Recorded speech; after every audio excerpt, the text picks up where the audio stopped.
प्रिय विद्यार्थियों, सुप्रभात। आज हम बीए पार्ट प्रथम वर्ष के अंतर्गत प्रथम पेपर में यूनिट नंबर 3 लेकर आए हैं और जो हमारा टॉपिक है वो है सहजोबाई। और ये यूनिट नंबर 3 का लास्ट और अंतिम जो है वो टॉपिक है और इसका नाम है सहजोबाई। सहजोबाई का जन्म जो है मेवात राजस्थान के में हुआ था।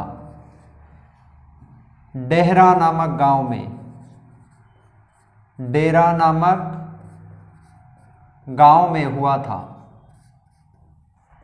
वैश्य कुल में ढूसर नामक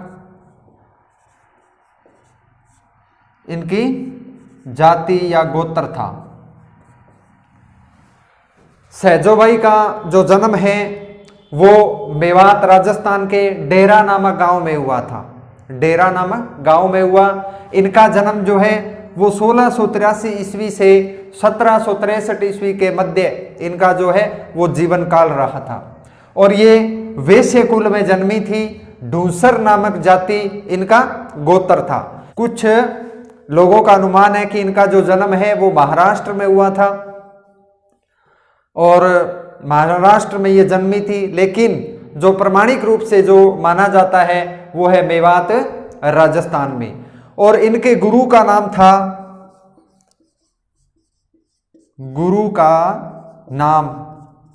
इनके गुरु का नाम था चरणदास। चरणदास जी हैं वो इनके ममेरे भाई थे, ऐसा उल्लेख विद्वानों के द्वारा मिलता है। और जो सहजोबाई हैं वो आजीवन ब्रह्मचारिणी रही। आजीवन ब्रह्मचारिणी रही। आजीवन ब्रह्मचारिणी रही थी। इनके गुरु का नाम चरणदास था जो कि ममेरे इनके भाई थे। इनके प्रसिद्ध ग्रंथ का नाम है सहज प्रकाश। सहज प्रकाश एकमात्र ग्रंथ मिलता है सहज प्रकाश। और सहज प्रकाश जो है वो 1743 ईस्वी में लिखा गया था। तो सहजोबाई की काव्यगत विशेषताएं, तो सबसे पहले हम बात करते हैं सहजोबाई ने अपने काव्यों में क्या किन बातों का उल्लेख किया। तो वो सबसे पहले है गुरु की महत्ता, नाम महात्म्य, संसार का मिथ्या तत्व। गुरु की महत्ता बताई, उनका नाम महात्म्य बताया। उनका नाम महात्म्य अर्थात गुरु का नाम लेने से व्यक्ति को मोक्ष मिलता है, ऐसा इन्होंने बताया था। और इसके बाद संसार को इन्होंने मिथ्या तत्व बताया। संसार को मिथ्या बताया, नश्वर बताया, मिथ्या बताया कि यह संसार जो है एक समय बाद नष्ट होने वाला है। इसी के साथ साथ उनके काव्य में जैसे काम, क्रोध,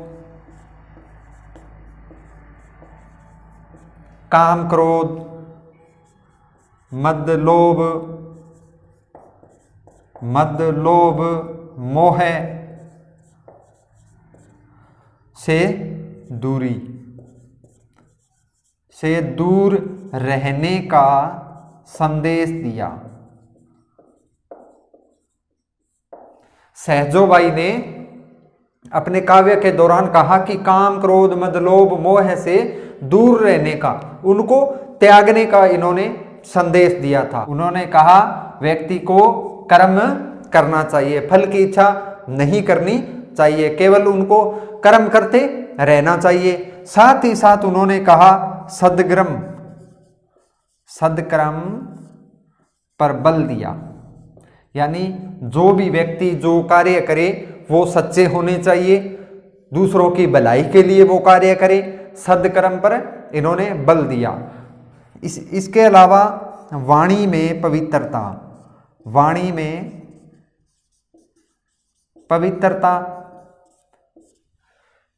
अर्थात व्यक्ति को अपनी वाणी में सहज होना चाहिए, पवित्र वाणी उसकी होनी चाहिए। साथ ही साथ उन्होंने कहा कि निर्मल पद्धति पर जोर, निर्मल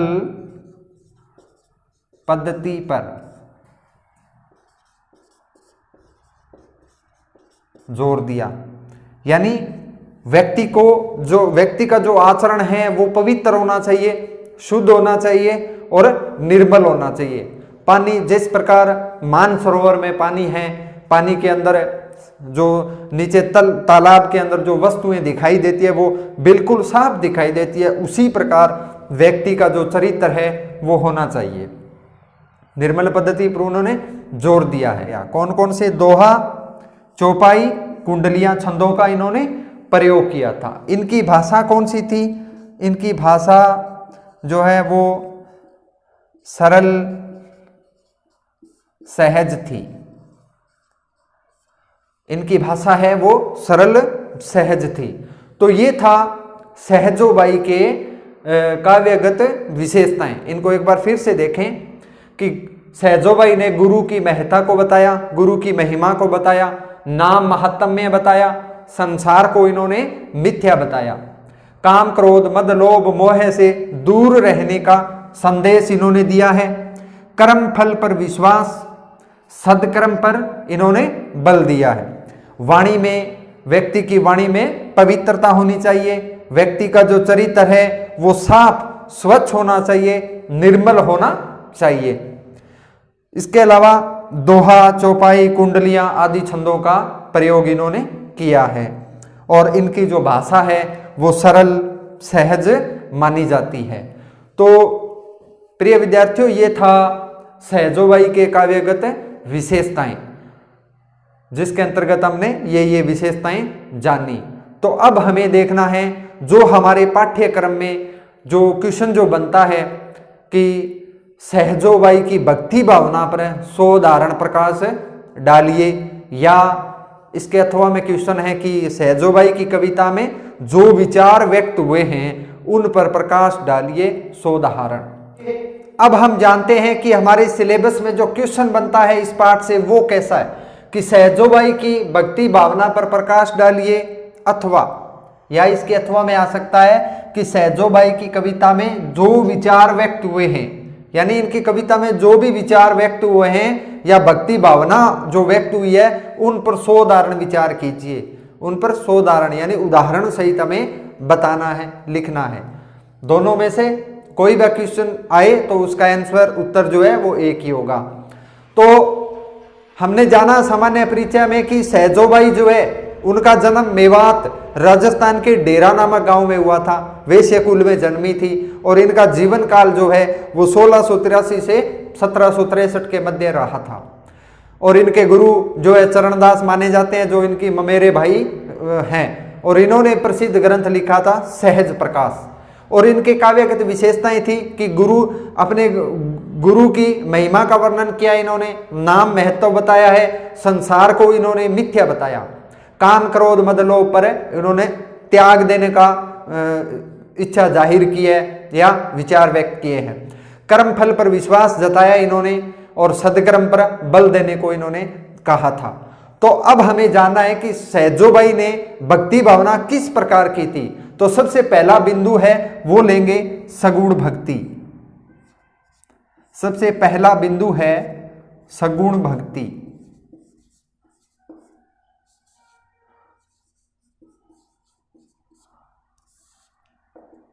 सबसे पहले इन्होंने सगुण भक्ति के बारे में बताया।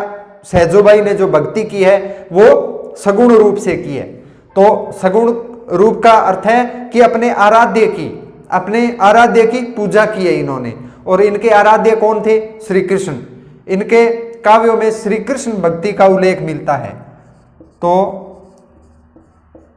इन्होंने कृष्ण भक्ति का उल्लेख किया है,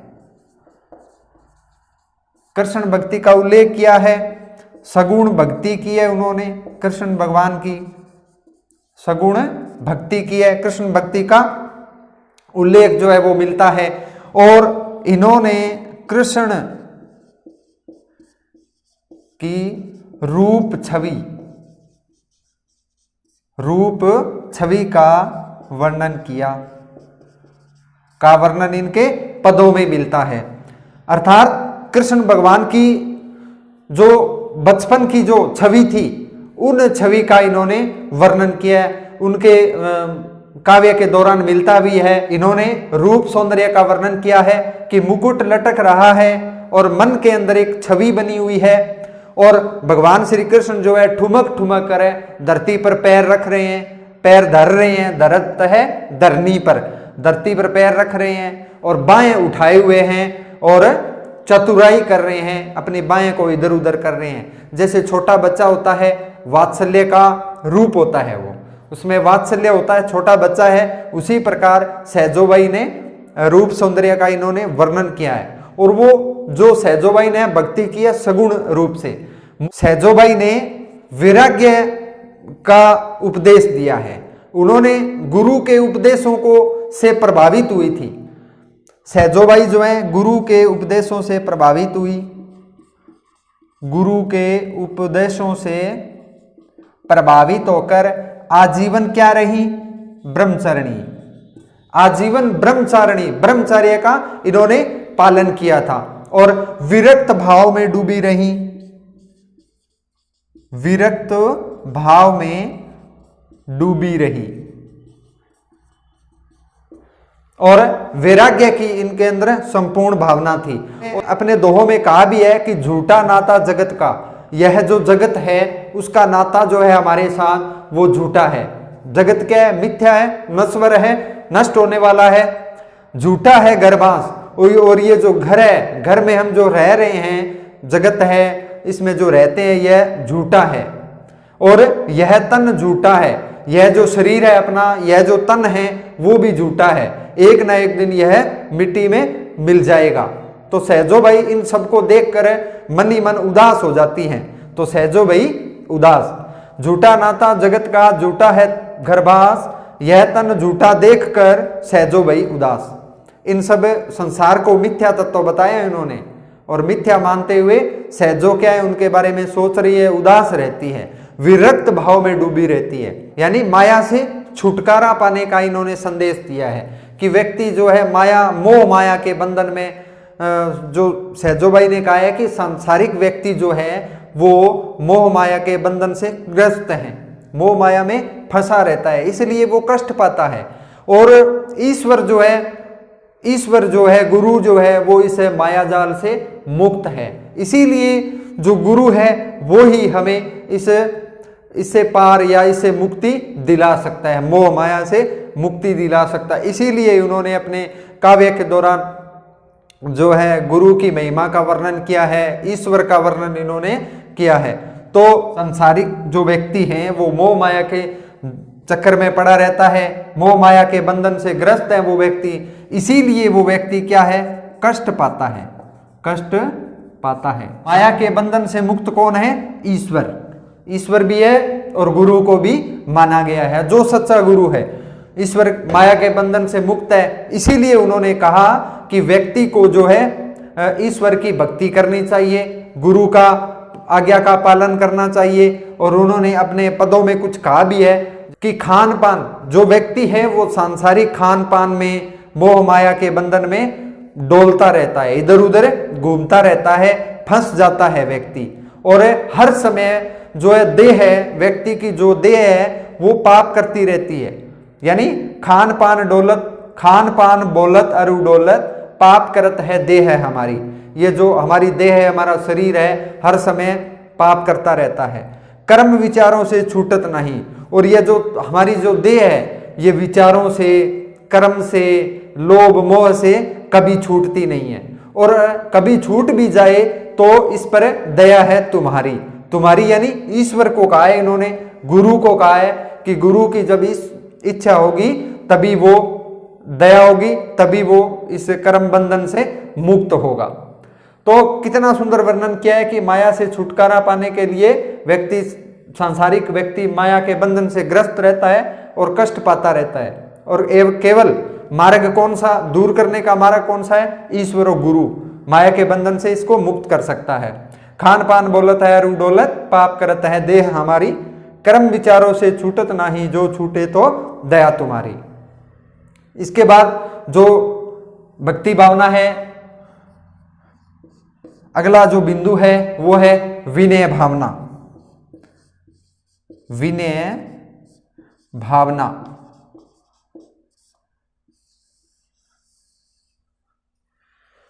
सहजोबाई ने भक्ति भावना में अपने आराध्य की पवित्र लीलाओं का वर्णन किया है। किनका वर्णन किया है? पवित्र लीलाओं का, पवित्र लीलाओं का वर्णन किया है। और किस? अपने आराध्य, और इनके आराध्य जो है वो श्री कृष्ण माने जाते हैं। इनके आराध्य की पवित्र लीलाओं का इन्होंने वर्णन किया है और उदार भावना इन्होंने जताई। उदार भावना, इन्होंने कहा कि मेरा जो गुरु है, मेरा ईश्वर है, वो ही हमारा उद्धार कर सकता है, उद्धार वो कर सकता है। और अपने दोषों अवगुणों पर ध्यान देने की प्रार्थना भी की है। सहजोबाई ने साथ ही साथ कहा है कि अपने जो गुण हैं, अपने जो दोष हैं, जो अवगुण हैं, व्यक्ति के जितने भी दोष और अवगुण होते हैं उन पर ध्यान देने की इन्होंने बात की है। तो उन्होंने अपने दोह में कहा भी है, कहा है कि तुम गुणवंत, तुम यानी तुम गुणवान हो, यानी उन्होंने ईश्वर को कहा है, अपने गुरु को कहा है कि तुम गुणवान हो और मेरे अंदर जो अवगुण है वो भारी है, अवगुण जो है भरे हुए हैं, और हमारी जो देह है वो हर समय पाप करती रहती है, लोभ करती है, और बहुत सारे अवगुण हैं हमारे अंदर। तो विनय भावना इन्होंने दर्शाई है ईश्वर की भक्ति के माध्यम से। उन्होंने पवित्र लीलाओं का वर्णन किया है, उदार भावना इन्होंने दिखाई है, अपने आराध्य का वर्णन किया है, और साथ ही इन्होंने कहा है कि व्यक्ति को अपने गुण, अपने अवगुण और दोष का ध्यान करना चाहिए। और उन्होंने कहा भी है कि तुम गुणवंत, मैं अवगुण भारी, तुम्हारी ओट कोट बहु कीने। इसके बाद सहजोबाई ने नाम स्मरण का महत्व बताया। भक्ति के विविध प्रकार में नाम स्मरण भी एक तरीका होता है, यानी भक्ति का उन्होंने विविध प्रकार के उल्लेख बताए हैं कि व्यक्ति जो है भक्ति जो है विभिन्न प्रकार से करता है। कोई वात्सल्य रूप में करता है, कोई प्रेम के रूप में करता है, कोई ईश्वर को मानकर करता है, कोई गुरु को मानता है। यानी जो भी भक्ति व्यक्ति करता है वो उसके विभिन्न प्रकार के उल्लेख मिलते हैं, विविध प्रकार बताए हैं। उनमें भी एक नाम स्मरण यानी नाम महिमा, नाम महिमा का उल्लेख मिलता है। गुरु का नाम, गुरु की महिमा उन्होंने उसके अंदर बताई है। गुण सत्वन का उल्लेख भी साथ साथ किया है। गुण सत्वन यानी गुरु के अंदर जो गुण हैं उनका उल्लेख किया है, ईश्वर के गुणों का उल्लेख किया है, नाम महिमा का उल्लेख किया है। सहजोबाई ने कहा है कि जो राम का जो नाम है, ईश्वर का जो नाम है, उनके फल अनेक होते हैं। वो अपने जो शिष्य है या उसका जो है फल वो जीते जी उनको देता है। राम नाम के फल जीते काम लहर बही जाई। और राम का नाम लेने से जो काम क्रोध जो मद लोभ है उससे व्यक्ति दूर हो जाता है, वो बह जाते हैं। काम लहर बही जाई यानी वो लहर में बह जाते हैं। कैसे बहेंगे कि वो राम का जब नाम लेगा, ईश्वर का नाम लेगा, गुरु का नाम लेगा। संतो बजो हरि नाम को, इसीलिए हे संतो तुम हरि के नाम को बजो और तजो जगत सुने है, और त्याग दो इस संसार के झूठे नाते रिश्तों को त्याग दो और संतों का या संतों से कहा है कि हरि का नाम का भजन करो।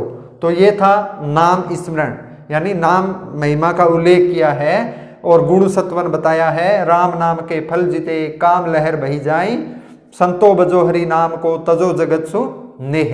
इसके बाद उन्होंने समर्पण भावना कही है और समर्पण भावना के अंतर्गत सगुण रूप का वर्णन किया। सगुण श्री कृष्ण सब के प्रति समर्पण भावना दिखाई। सहजोबाई ने सगुण श्री कृष्ण के प्रति, क्योंकि सहजोबाई ने श्री कृष्ण की सगुण रूप में जो है भक्ति की थी, तो अपने आराध्य के प्रति समर्पण भावना इन्होंने दर्शाई है। इन्होंने समर्पण किया है अपने आराध्य के प्रति। और संसार को क्या बताया? संसार को नश्वर, मिथ्या, झूठा इन्होंने संसार को बताया। ये जो रिश्ते नाते जो हैं वो सब झूठे हैं और संसार भी एक दिन नष्ट होने वाला है। और अपनी जो देह है, तन जो है वो नश्वर है, यह भी एक दिन साथ छोड़ देगा। व्यक्ति का जो तन है, जो देह है, ये शरीर है, वो साथ छोड़ देगी और आत्मा जो है परमात्मा के पास चली जाएगी। ये तन भी हमारा नहीं है, इसीलिए सहजोबाई ने कहा है कि ये संसार जो है वो त्यागने योग्य है, त्याज्य है, त्यागने के योग्य हैं। और प्रभु की भक्ति करने का संदेश दिया इन्होंने। किसका? प्रभु की भक्ति का संदेश अपने काव्यों के दौरान इन्होंने प्रभु की भक्ति करने का संदेश दिया है। साथ ही साथ जो अगला बिंदु है नाम स्मरण समर्पण भावना, अगला जो बिंदु है वो स्वार्थ निंदा। स्वार्थ निंदा सहजोबाई ने अपने काव्य में उल्लेख किया है। स्वार्थ की भावना जो है व्यक्ति की निंदा करने योग्य है। जो स्वार्थी व्यक्ति है उसकी उन्होंने निंदा की है। इसीलिए इन्होंने समस्त संसार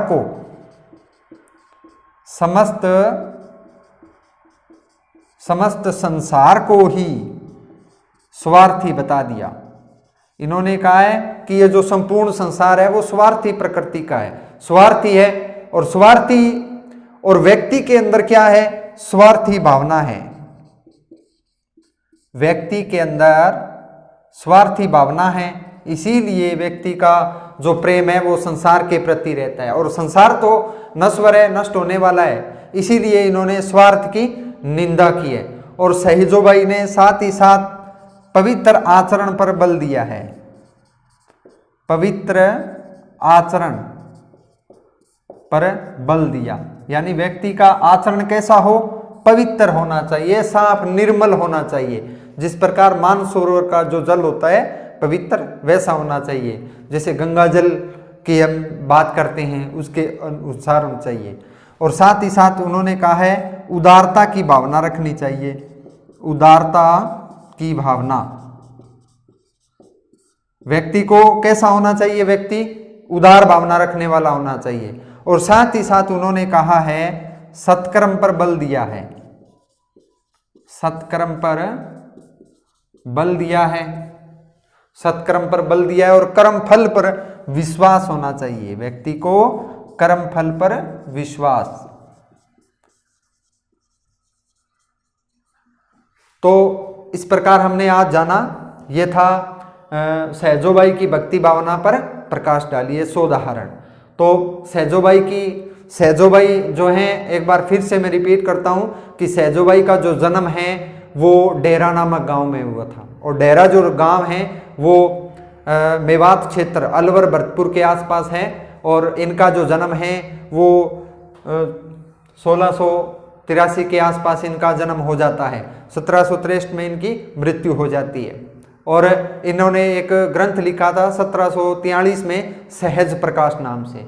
इन्होंने जो भक्ति की है उनमें गुरु की महिमा बताई है, पवित्र आचरण पर बल बताया है, व्यक्ति को उदारता भावना होनी चाहिए, सत्कर्म पर विश्वास होना चाहिए और आचरण कैसा हो? पवित्र प्रकार का आचरण होना चाहिए। और स्वार्थ की इन्होंने निंदा की है। और साथ ही साथ नाम स्मरण का महत्व बताया, समर्पण की भावना बताई, विनय भावना बताई, माया से छुटकारा इन्होंने दिलाने के लिए प्रभु की भक्ति करने का उल्लेख किया है, समर्पण भावना बताई है।